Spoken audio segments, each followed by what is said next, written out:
ఉప్పు, ఇక్కడ మెంతుల పొడి, ఎల్లిపాయల ముద్ద, ఎల్లిపాయలు ఇందులో పోసి కలిపిన అన్ని మిక్సింగ్ చేసి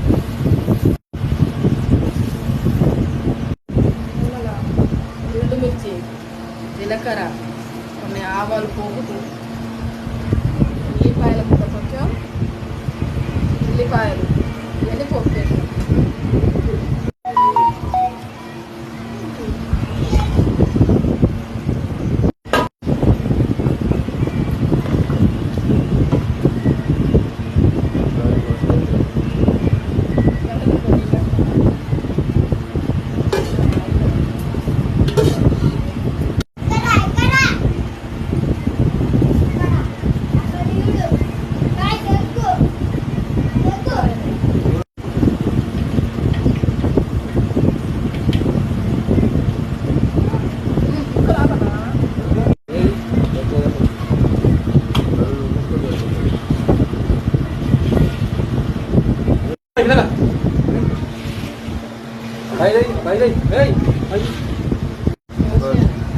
అరే అంటే ఇంకా నీకు